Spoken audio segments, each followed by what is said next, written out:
Deep in the remote mountains of southern China, there's a cave, a kind of time capsule that holds one of humanity's forgotten stories.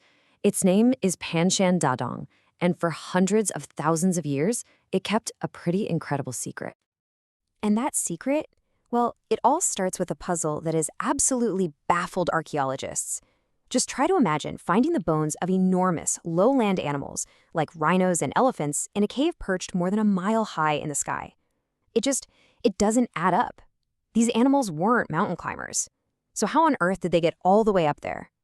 To even begin to find an answer, we have to travel to this dramatic, almost otherworldly landscape in China's Guizhou province. This is a land of these towering limestone peaks and incredibly deep valleys, a place where secrets can stay hidden for a very, very long time. Okay, so let's dive right into this mountain of mystery. The first part of the puzzle isn't really what they found, but the sheer impossibility of where they found it. Get this, the cave is way up there, at an altitude of 1,630 meters. That is over 5,300 feet. It's a commanding spot, really. Kind of like a natural fortress with this huge entrance looking out over the entire valley below. A fantastic shelter, for sure. But the question is, a shelter for who? And for what? Inside, archaeologists found a collection of bones that was just bizarre. These were creatures that had absolutely no business being this high up. We're talking about huge, lumbering rhinos and massive stegodons. These are animals built for grasslands and forests way down below, not for climbing steep, rocky mountains. And as if that wasn't strange enough, they also found the remains of giant hyenas, the top predators of that era. So, not only did these giant herbivores somehow get up the mountain, but their predators were right there with them. The plot definitely thickens. You know, to solve a mystery this old, you have to look at the smallest, tiniest details. The real story wasn't just in the bones themselves, it was in the marks left on them. Archaeologists started finding clues literally carved in stone and bone. And what's wild is that the modern investigation is actually pretty recent. A Chinese team started the first serious digs back in 1990, and the site proved to be so important so quickly that by 1996, it was declared a national monument.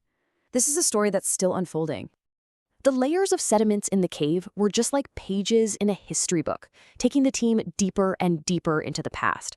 And the dating revealed that some of these deposits were up to 260,000 years old. I mean, that places this story squarely in the Middle Pleistocene, a really crucial time during the Stone Age when our ancestors were dealing with dramatic climate change and adapting like crazy.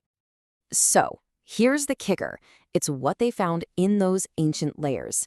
It wasn't just a random pile of animal bones. Nope. They found 5 human teeth. Boom. Proof that our ancestors were here. They found stone tools, and most importantly, they found animal bones with clear cut marks from those tools, and other bones that had been burned. This was no natural graveyard. This was a prehistoric workshop. But there's this one bone in particular that tells such a powerful story. It had a percussion mark, a clear sign that it had been deliberately smashed open with a stone tool. Now, why would you do that? To get to the rich, nutritious marrow inside? This right here, this is the smoking gun. It proves intelligent, purposeful action. All this evidence points to one prime suspect, Homo erectus. The name means upright human, and this was an incredibly successful and adaptable species. These guys were game changers. They were the first of our ancestors we know of to control fire, they were skilled toolmakers, and they were the first great explorers, spreading out of Africa to populate huge parts of Asia and Europe. If anyone could survive, and maybe even thrive, in this tough environment, it was them. So, okay, let's recap. We have the place, we have the evidence, and we have our inhabitants. Now we can start to piece together what their life was like. A life lived on the edge, both literally and figuratively. But this is where we get to the central debate among scientists. We know they processed these giant animals. That part is clear. But how did they get them in the first place? Were they these sophisticated, organized teams of big game hunters? Or were they just incredibly strong and savvy scavengers? Let's break down these two competing theories because why this matters is just fascinating. On one hand, you have the hunter theory. This would suggest incredible social cooperation, planning, communicating, and having the guts to take down a rhino. That points to a really complex social group. On the other hand, the scavenger theory. This implies having the raw strength to haul a multi-ton carcass up a mountain, and the nerve to chase off giant hyenas to claim it. That speaks to their sheer power and opportunism. Honestly, either way you slice it, these were some truly formidable people. So what's the final verdict here? What does this incredible site ultimately tell us? Well, Panxian Dadong isn't just another cave.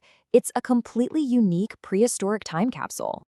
What it gives us is this rare, high-altitude snapshot of life from hundreds of thousands of years ago. Yeah, it's a story about survival, but it's more than that. It's a story of ingenuity.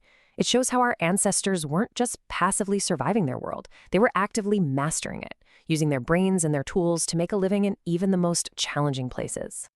And to really get why this place is such a big deal, let's just compare it to the more famous Peking Man site at Zhoukoudian.